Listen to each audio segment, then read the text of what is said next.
Hello everyone, this is Saumya. Welcome to दोसर classes. आज start करेंगे क्लास 6 फिजिक्स का नेक्स्ट चैप्टर फोर्स। तो बच्चों, ये चैप्टर आपकी डेली लाइफ से बिल्कुल जुड़ा हुआ है और बिल्कुल प्रैक्टिकल चैप्टर है। और एक बार आप इस चैप्टर को ध्यान से समझ लो तो ये बिल्कुल ईजी हो जाएगा, आपको रटने की ज़रूरत नहीं है। ओके, तो चलिए स्टार्ट कर लेते हैं। तो व्हाट इज़ फोर्स? अब फोर्स क्या है? पुश और pull on an object is considered a force.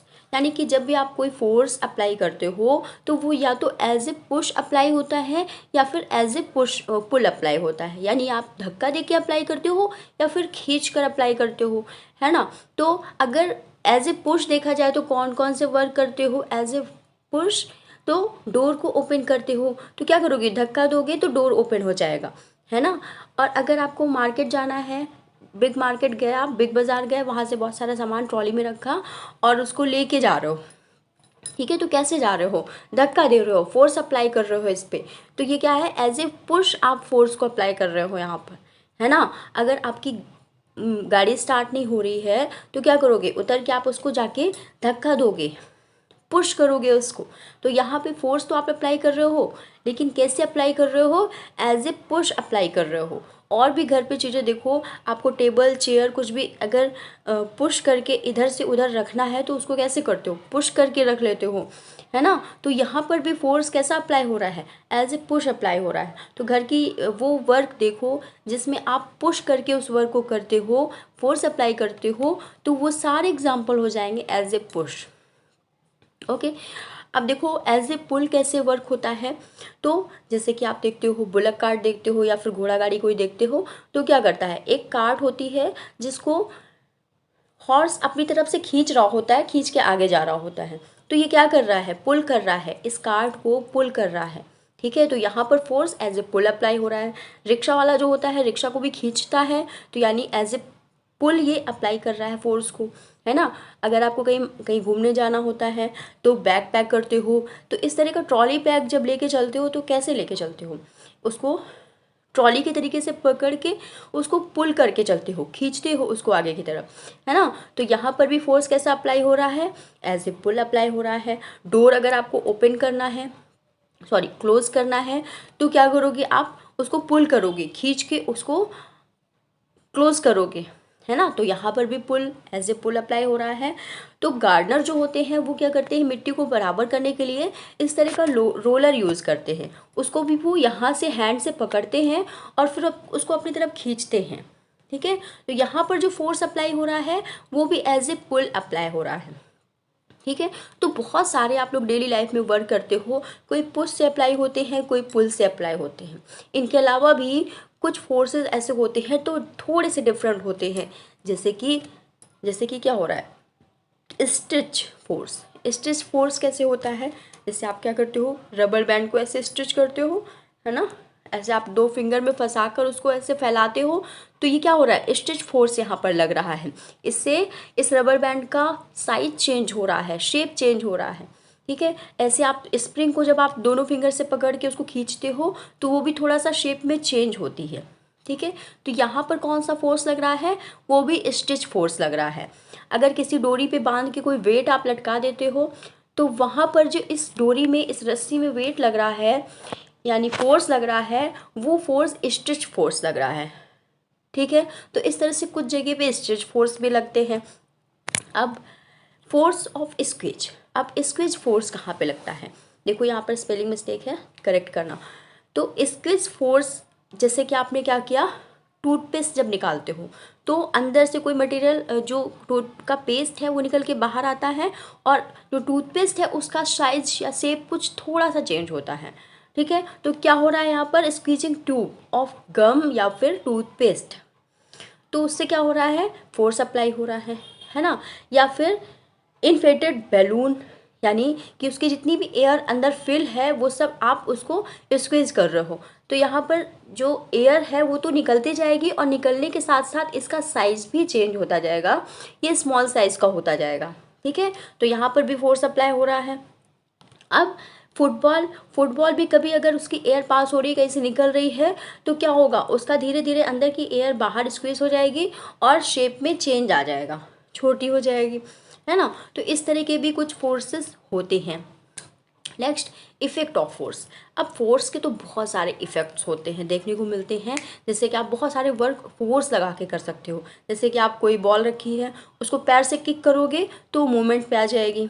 ठीक है, तो क्या कर रहे हो आप, फोर्स लगाकर रेस्टिंग स्टेज पे रखी हुई चीज़ को मूवमेंट पे ला रहे हो। ठीक, अगर कोई चीज़ मूवमेंट पे है, मूव कर रही हो, उसको रोक सकते हो। बैट्समैन क्या करता है, बॉल को फेंकता है, और बॉलर जो होता है, अगर उसने फील्डर ने कैच कर लिया तो कैच करने के बाद क्या कर रहा है, वो फोर्स अप्लाई कर रहा है ना कैच करते समय। तो कैच करके किसी मूविंग बॉडी को स्टॉप कर सकते हो। ओके, नेक्स्ट, या फिर किसी मूविंग बॉडी का डायरेक्शन चेंज कर सकते हो। जैसे क्या हुआ, बॉलर ने बॉल फेंकी, तो मान लो ईस्ट साइड पे वो फेंक रहा है, बॉल ईस्ट साइड पे जा रही है, और बैट्समैन ने जब बॉल फेंकी तो क्या हुआ, नॉर्थ साइड पे चली गई वो।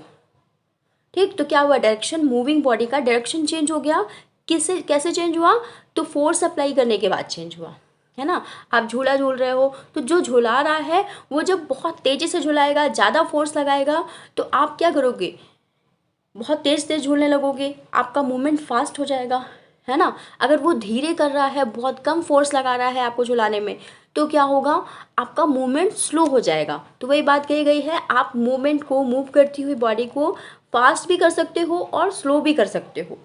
ठीक है, और उसकी डायरेक्शन भी चेंज कर सकते हो, और एक चीज़, उसका साइज और शेप भी बॉडी का चेंज कर सकते हो। जैसे देखो, आप लोग क्ले से बहुत सारे टॉयज़ बनाते हो, बहुत सारा शेप का कुछ ना कुछ बनाते रहते हो, तो वहाँ पे भी क्या कर रहे हो, फोर्स को दबा दबा के अप्लाई करते हो, उसके बाद कहीं जाके वो किसी ना किसी शेप में आता है ना। रोटी बेलती है मम्मा, तो कैसे करती हैं, डो को लेकर उसको रोल करती रहती हैं, उसमें फोर्स लगाती हैं, जिससे वो रोटी का शेप आ जाता है, वो डो से डिफरेंट होता है। तो कहने का मतलब है, आप बहुत सारे इफ़ेक्ट डालता है फोर्स। क्या क्या डालता है, तो कोई चीज़ रेस्टिंग पे है तो उसको मूविंग पे ला सकता है, कोई चीज़ मूविंग पे है तो उसको रेस्टिंग पे ला सकता है, कोई चीज़ मूव हो रही है तो उसको फास्ट कर सकता है, तेज फास्ट, मतलब फास्ट रनिंग करे वो। अगर वो मूविंग पे है तो उसको स्लो भी कर सकता है, या फिर उस मूव करती हुई चीज़ को डायरेक्शन चेंज कर सकता है, या फिर उसका शेप चेंज कर सकता है। तो ये सारे इफ़ेक्ट्स होते हैं फोर्स के, और भी इफ़ेक्ट्स हैं, आप लोग नोटिस करो, गौर करो डेली लाइफ में। काइंड्स ऑफ फोर्स, अब 2 टाइप के फोर्स देखने को मिलते हैं। एक होता है कांटेक्ट फोर्स, और दूसरा होता है non contact force. Contact force मतलब कि नाम से ही पता चल रहा है कि जब कोई चीज़ को टच करके फोर्स लगाया जा रहा है तो वहाँ पे होता है कांटेक्ट फोर्स। ठीक, और जहाँ पर हमारी बॉडी बिल्कुल टच भी नहीं कर रही है, दो ऑब्जेक्ट बिल्कुल टच में नहीं आ रहे हैं, तो वहाँ होता है नॉन कांटेक्ट फोर्स। ठीक है, अब जैसे ये पेन है, पेन से हमने लिखना स्टार्ट किया, तो जब तक हम कॉपी में इसको टच नहीं कराएंगे तब तक हम फोर्स कैसे लगाएंगे, नहीं लगाएंगे फोर्स, हम नहीं लिख पाएंगे, है ना। तो ये हो गया कांटेक्ट फोर्स। अगर हम मैग्नेट से किसी आयरन को उठा ले तो क्या होगा, वो क्या टच होगा उससे, नहीं, दूर से ही वो एक अट्रैक्शन बनाएगा और उनको अपनी तरफ खींच लेगा, उसके पास जाने की ज़रूरत नहीं रहेगी, उसको टच कराने की ज़रूरत नहीं रहेगी। ठीक है, तो वहाँ पर जब कांटेक्ट नहीं हो रहा है, कोई टच नहीं हो रहा है दो ऑब्जेक्ट के बीच, तो वहाँ पर होता है नॉन कांटेक्ट फोर्स। जैसे देखो, non contact force arise due to attraction और repulsion between two bodies, there are physical contact between them, no physical contact between them। ठीक, तो वो कहलाता है नॉन कांटेक्ट फोर्स। अब कांटेक्ट फोर्स क्या है, तो contact force arise due to physical contact between two bodies. जब दो बॉडी के बीच में कोई फिजिकल कांटेक्ट हो रहा है तभी वहाँ पर फोर्स अप्लाई होता है, ऐसे फोर्स को कांटेक्ट फोर्स कहते हैं। ओके, चलिए अब इसको एक एक करके देखते हैं। अब कांटेक्ट फोर्स कितने टाइप के होते हैं, तो मस्कुलर फोर्स होता है, फोर्स ऑफ फ्रिक्शन होता है, फोर्स ऑफ टेंशन होता है, फोर्स ऑफ, जब कोई बॉडी किसी सरफेस पर प्लेस होती है तो वहाँ पर भी एक फोर्स लगता है। ठीक है, तो ये सारे फोर्स कैसे हैं, कांटेक्ट फोर्स हैं, बिना कांटेक्ट किए, बिना टच किए एक दूसरे को नहीं अप्लाई हो सकते। जैसे कि मस्कुलर फोर्स है, आप कोई सामान उठाते हो, पानी से भरी हुई बकेट को उठाते हो और एक जगह से दूसरी जगह लेके जाते हो, तो वहाँ पर कौन सा फोर्स अप्लाई हो रहा है, मस्कुलर फोर्स अप्लाई हो रहा है। कांटेक्ट में लाके आपको आपकी मसल्स पूरा पूरा फोर्स लगा रही हैं, तो उसको कहेंगे मस्कुलर फोर्स। ओके। अब फोर्स ऑफ फ्रिक्शन भी एक तरह का कांटेक्ट फोर्स है। बिना कांटेक्ट में लाए फोर्स ऑफ फ्रिक्शन नहीं हो सकता। फोर्स ऑफ फ्रिक्शन को हम लोग डिटेल में अभी देखेंगे, अभी इतना ही। Next, force of tension. अगर आपने कोई चीज़ बांध के किसी रस्सी से लटका रखी है तो वो वेट की वजह से उस रस्सी में एक टेंशन बन जाता है, और जो फोर्स अप्लाई होता है वहाँ पर वो कहलाता है टेंशन फोर्स। ठीक है, जैसे ये वेट है, इस रस्सी में लटका हुआ है, अब आप इसको इधर से मान लो खींच रहे हो, तो वहाँ पर जो फोर्स अप्लाई होता है वो कहलाता है टेंशन फोर्स। ओके। नेक्स्ट है प्लेस ऑन सरफेस। अगर किसी बॉडी को आपने किसी सरफेस पर प्लेस किया है तो वो बॉडी का जो वेट होगा उसके अकॉर्डिंग कोई ना कोई फोर्स अप्लाई होगा इस टेबल पे। ठीक है, तो इसे हम कहते हैं reaction to body is placed on surface. मतलब जितना बॉडी का जितना वेट होगा उसके अकॉर्डिंग उसका उस सरफेस पर रिएक्शन होगा। ठीक है, और वहाँ पर दिखेगा कांटेक्ट फोर्स। ओके, है नॉन कांटेक्ट फोर्स। अब ये फोर्स ये लोग अट्रैक्शन के थ्रू भी अप्लाई करते हैं और ये लोग रिपल्सर के थ्रू भी अप्लाई। रिपल्सर मतलब कि एक दूसरे को दूर फेंकना, ठीक, और अट्रैक्शन मतलब कि एक दूसरे के पास की तरफ अट्रैक्ट होना, आना, तो इसे कहते हैं हम नॉन कांटेक्ट फोर्स। ये होते हैं 3 टाइप के, एक तो ग्रेविटेशनल, एक इलेक्ट्रोस्टैटिक, तीसरा है मैग्नेटिक फोर्स। अब ये जो ग्रेविटेशनल फोर्स होता है ये क्या होता है बच्चों, आप लोग कभी बॉल है ऊपर की तरफ फेंकते हो जब, तो वो थोड़ी देर में नीचे आके गिर जाती है। क्यों गिर जाती है? क्योंकि वहाँ पर एक फोर्स काम कर रहा होता है। अर्थ अपनी तरफ हर एक चीज़ को खींचती है अपनी तरफ, ठीक, क्योंकि उसके पास एक ग्रेविटेशनल फोर्स होता है, ग्रेविटी होती है उसकी अपनी, जिसकी वजह से वो अर्थ के आसपास होने वाली हर एक चीज़ को अट्रैक्ट करती है। जैसे आपने कोई ट्री से गिरता हुआ फ्रूट भी देखा होगा तो वो नीचे ही ज़मीन पर ही गिरता है, या फूल कहीं झड़ के गिर जाता है तो भी वो ज़मीन पर ही गिरता है। तो क्यों होता है? ये ग्रेविटेशनल फोर्स की वजह से होता है, और यहाँ पे अट्रैक्शन काम कर रहा है एक तरह का, ना कि वहाँ पर कोई कांटेक्ट होता है। ठीक है, कांटेक्ट नहीं होता है, ये नॉन कांटेक्ट फोर्स है। दूसरी बात, इलेक्ट्रोस्टैटिक फोर्स। अभी जब कभी आप लोग बैलून खेलते हो तो बैलून खेलते समय क्या होता है, कभी कभी आपके बाल, अगर बैलून थोड़ा पास में आया तो बाल उड़ के अपने आप उस पर चिपक जाते हैं।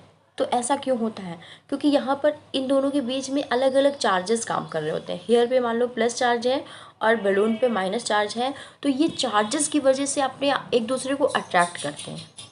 ठीक है, तो इस तरह का जो फोर्स होता है इसको कहते हैं इलेक्ट्रोस्टैटिक फोर्स। ठीक है, आप कॉम्ब कर रहे हो हेयर पे, और कॉम्ब करने के बाद थोड़ा सा रब करने के बाद कॉम्ब को छोटे छोटे बिट्स ऑफ पेपर ले लो, उसमें उसके पास लेके जाओ, तो क्या होगा, ये छोटे छोटे बिट्स ऑफ पेपर इसकी तरफ अट्रैक्ट होंगे और इस पे जाके चिपक जाएंगे।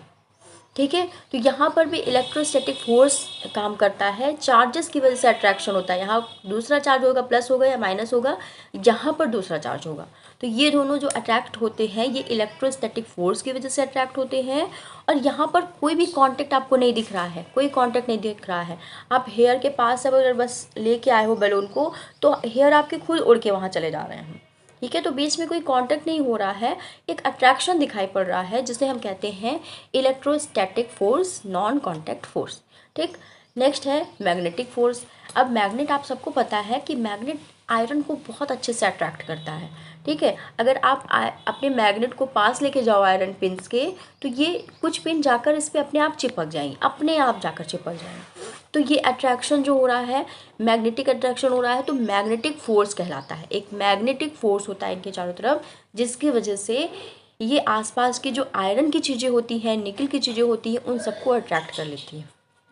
तो यहाँ पर भी अगेन कोई कांटेक्ट नहीं हो रहा है, ये केवल नॉन कांटेक्ट फोर्स है। ओके, तो अब देखो एक और ख़ास बात है कि जो देखो कांटेक्ट फोर्स में तो टच करने के बाद या कांटेक्ट में आने के बाद ही वर्क हो रहा था, लेकिन जो नॉन कांटेक्ट फोर्स था, ये दो ऑब्जेक्ट के बीच एक डिस्टेंस रहती है इसमें। जैसे आप मैग्नेट को किसी आयरन बॉडी के पास लेके जाओगे, तो इन दोनों के पास एक बीच में एक डिस्टेंस होनी चाहिए, तब वो अट्रैक्शन काम करता है, तब वो आपको इफेक्ट फोर्स का दिखाई देता है।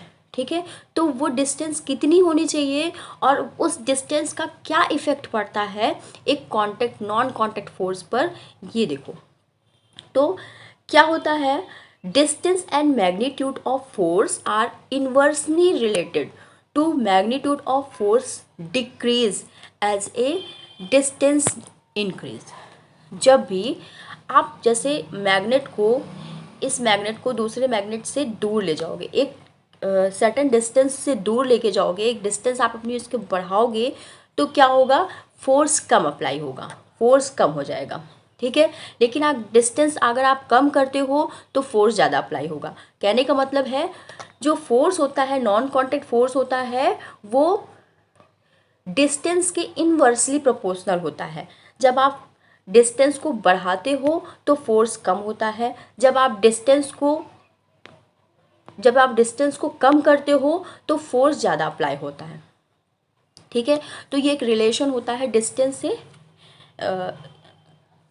इस मैग्नीट्यूड ऑफ फोर्स का।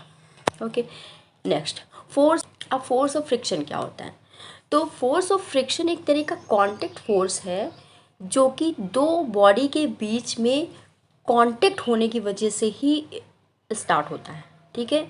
तो जैसे कि एग्जांपल देख लेते हैं, एक बॉल है, आपने मूव कराई ज़मीन पे, सरफेस पे, किसी भी सरफेस पे मूव करा दी, ठीक है। थोड़ी ही देर में आप लोग देखोगे वो बॉल अपनी जगह पर रुक जाती है, स्टॉप हो जाती है। तो ऐसा क्यों हो रहा है? ये बॉल जा रही है धीरे से और अपने आप स्टॉप क्यों हो रही है, बिना छुए बिना टच किए स्टॉप क्यों हो रही है? इसलिए क्योंकि ये जो बॉल है और उसका सरफेस है, उनके बीच में एक कांटेक्ट फोर्स लग रहा है, जिसे हम कहते हैं फोर्स ऑफ फ्रिक्शन। अब फोर्स ऑफ फ्रिक्शन जो है एक ऐसा फोर्स होता है जो मूव करती हुई चीज़ को, मूव करते हुए ऑब्जेक्ट को, मोशन को रेजिस्ट करने का काम करती है, मतलब उसको रोकने का काम करती है, ठीक है। तो हर एक वो वेट वाली चीज़ जो किसी ना किसी सरफेस के कांटेक्ट में रहती है, तो उनके बीच में एक तरह का फ्रिक्शन फोर्स लगता है, ठीक है। यही होता है फ्रिक्शन फोर्स। और भी कुछ जानेंगे इसके बारे में। इफेक्ट ऑफ फ्रिक्शन फोर्स, क्या क्या इफेक्ट देखने को आपको मिलता है जनरल डेली लाइफ में? तो देखो, अब आप किसी बॉक्स को, बहुत बड़ा हैवी बॉक्स है, उसको आप पुश कर रहे हो, धक्का दे रहे हो कि ये थोड़ा सा अपने जगह से हट के दूसरी जगह पे आ जाए, ठीक है। तो आप क्या कर रहे हो, इसको ऐसे पुश कर रहे हो, तो क्या होगा, आपको ऐसा लगेगा कोई चीज़ ऐसी है, इतना भारी लगेगा कि कोई चीज़ ऐसी है जो इसको रोक रही है, उसको पकड़ के हमारी तरफ धक्का दे रही है, ठीक है। तो क्या होता है, फ्रिक्शन हमेशा अपोज करता है मोशन को, मूवमेंट को अपोज करता है, रेजिस्ट करता है, ठीक है। आप उसको इस साइड पे, राइट साइड पे धक्का दोगे तो लेफ्ट साइड पे लगेगा आपको कुछ अपोजिट फोर्स आ रहा है। अगर आप उसको लेफ्ट साइड से धक्का दोगे तो राइट साइड पे आपको लगेगा कुछ अपोजिट फोर्स आ रहा है। वो फोर्स कुछ भी नहीं, वो कांटेक्ट फोर्स है एक तरह का। वो सरफेस में एक कांटेक्ट होता है जिसमें काम करता है फ्रिक्शन फोर्स। वो लगाए हुए फोर्स, आपके थ्रू लगाए हुए फोर्स के अपोजिट वर्क करता है। वो क्या करता है, वो रोकता है चीज़ों को, रेजिस्ट करता है मोशन को। ओके, तो सबसे पहला इफेक्ट यही हो गया कि वो मोशन को रेजिस्ट करता है, रोकता है, अपोज करता है। Next, friction always act opposite direction of motion. अभी हम लोगों ने देखा, क्या कर रहे हो आप, कोई बॉडी मूव करा रहे हो जैसे, तो जब आप यहाँ से फोर्स लगा रहे हो, ठीक है, तो फ्रिक्शन हमेशा एक अपोजिट डायरेक्शन पे, आप एक साइड पे आगे की तरफ मूव करा रहे हो, मान लो ये लेफ्ट साइड पे मूव करा रहे हो या ईस्ट साइड पे मूव करा रहे हो, तो हमेशा जो फोर्स अप्लाई होगा वो वेस्ट साइड पे होगा, जस्ट अपोजिट फोर्स अप्लाई होगा, ठीक है। तो ये कहलाता है फ्रिक्शन फोर्स।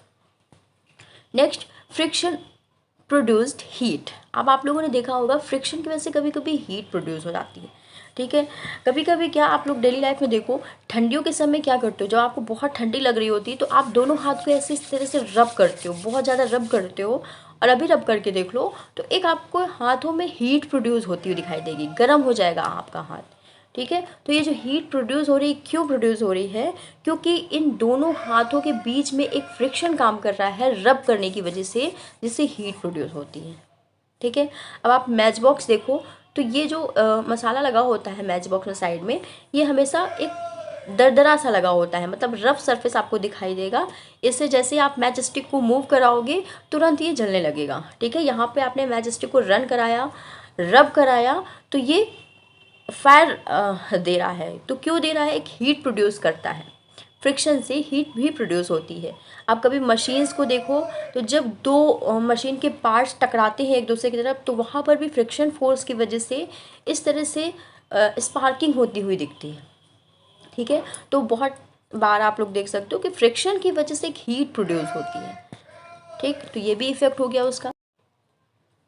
अब friction cause wear tyre and tear. अब फ्रिक्शन की वजह से वेयर एंड टेयर होता है। वेयर एंड टेयर मतलब कि घिस जाना। ठीक है, तो क्या होता है जब आप कोई शूज़ पहनते हो, स्लीपर्स पहनते हो, नई नई पहनते हो तो वो बढ़िया से काम करती है, लेकिन कुछ टाइम बाद स्लिपरी हो जाती है। क्यों हो जाती है? क्योंकि जिस रोड पर वो चल रहे होते हो आप, तो उस सरफेस से कांटेक्ट में हमेशा आती हैं। उस कांटेक्ट की वजह से रबिंग होती है।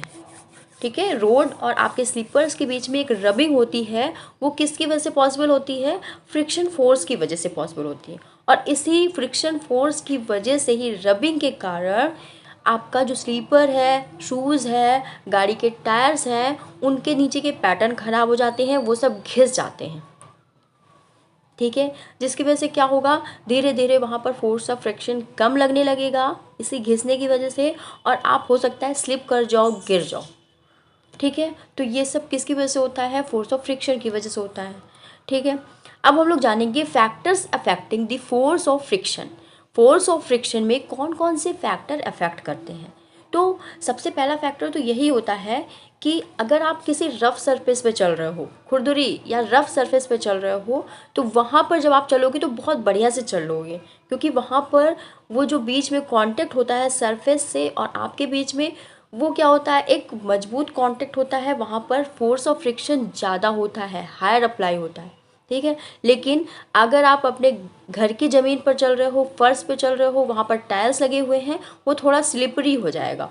ठीक, क्यों? क्योंकि जब आपका सरफेस स्मूथ होगा तो वहाँ पर force of friction come apply होता है।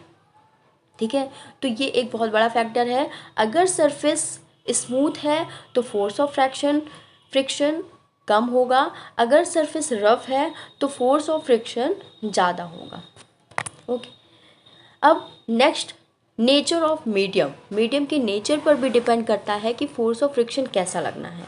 जैसे कि सॉलिड, लिक्विड, गैस, इन सब चीज़ों में देखा जाए तो अगर सॉलिड और सॉलिड के बीच का कांटेक्ट हो रहा है तो वहाँ पर फोर्स ऑफ फ्रिक्शन ज़्यादा लगेगा, लेकिन solid to liquid, solid to gas के बीच कांटेक्ट हो रहा है तो वहाँ पर फ्रिक्शन एज कंपेयर टू कम लगेगा। ओके, तो एक ये भी फैक्टर होता है कि उसके मीडियम के नेचर पर भी डिपेंड करता है। ठीक, एक और फैक्टर होता है कि weight of moving body on the surface. अब इस सरफेस पे, जिस सरफेस पे आप किसी बॉडी को मूव करा रहे हो, वो कितनी वेटेड है। अगर ज़्यादा वेटेड है तो वहाँ पर बीच में कांटेक्ट जो होगा सरफेस से, वहाँ पर फ्रिक्शन ज़्यादा लगेगा। अगर बीच में कांटेक्ट जो है कम वेट वाली बॉडी का है तो वहाँ पर फ्रिक्शन कम लगेगा। कहने का मतलब है, ज़्यादा वेट होगा अगर तो ज़्यादा फ्रिक्शन लगेगा, कम वेट होगा बॉडी का तो कम फ्रिक्शन लगेगा। ठीक है, तो ये तीन इफ़ेक्ट मेन होते हैं जिसकी वजह से फोर्स ऑफ फ्रिक्शन कम भी हो जाता है और बढ़ भी जाता है। ठीक, next, kinds of friction. Friction कितने टाइप का होता है? तो static friction, sliding friction, rolling friction, 3 type के फ्रिक्शन देखने को मिलते हैं। स्टैटिक मतलब क्या हो गया? रुका हुआ स्टेट। ठीक है, ऐसा बॉडी जिसको आप धक्का रहे हो, खिसका रहे हो, कुछ भी कर रहे हो, वो मूव ही नहीं कर रहा, अपनी जगह से हिल ही नहीं रहा है। ठीक है, तो उसको कहते हैं स्टैटिक फ्रिक्शन। वहाँ पर स्टैटिक फ्रिक्शन काम कर रहा है, वो आपके लगाए हुए फोर्स से ज़्यादा फोर्स अप्लाई कर रहा है। ठीक है, इस तरह की फ्रिक्शन को हम कहते हैं स्टैटिक फ्रिक्शन। ठीक है, अब स्लाइडिंग फ्रिक्शन का मतलब क्या होता है? आप कोई चीज़ धागे रस्सी से बांध कर किसी ऑब्जेक्ट को खींच रहे हो। ऑब्जेक्ट मतलब कोई भी सामान। ठीक है, फिजिक्स में या फिर केमिस्ट्री में ऑब्जेक्ट का मतलब कोई भी थिंग से होता है। ठीक, तो कोई ऑब्जेक्ट को आप पकड़ के आप इस तरह स्लाइड करा रहे हो ज़मीन पे, तो यहाँ पर जो फ्रिक्शन काम करता है वो स्लाइडिंग फ्रिक्शन काम करता है। ठीक है, एक और होता है रोलिंग फ्रिक्शन। अधिकतर आप लोगों ने देखा होगा, जो सिलेंडर होते हैं वो जो लेके जाने वाले होते हैं तो वो पैर से रोल कराते हुए लेके आते हैं। ठीक है, मतलब इस तरह से बॉडी को मूव कराते हुए लेके आते हैं। तो वहाँ पर क्यों वो लेके आते हैं? क्योंकि वहाँ पर फ्रिक्शन फोर्स लगता है, रोलिंग फ्रिक्शन लगता है, वहाँ पर बहुत कम फोर्स अप्लाई होता है। मतलब आपके फोर्स को वो डबल कर देता है।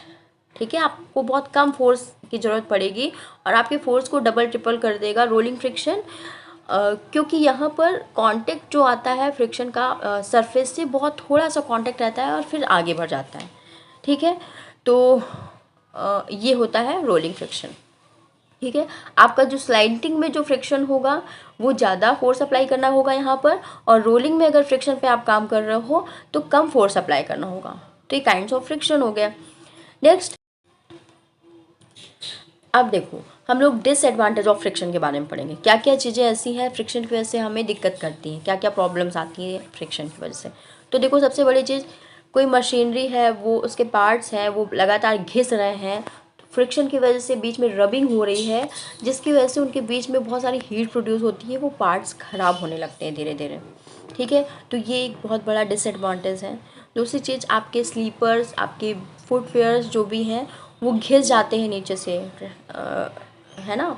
तो ये भी एक बहुत बड़ा डिसएडवांटेज है। आपके टायर्स जो हैं वो भी घिस जाते हैं, उसकी लाइफ को, चीज़ों की लाइफ को कम कर देते हैं, चाहे मशीनरी पार्ट्स हो उनकी लाइफ को कम कर देता है। तो ये सारे क्या है, डिसएडवांटेज हैं फ्रिक्शन की।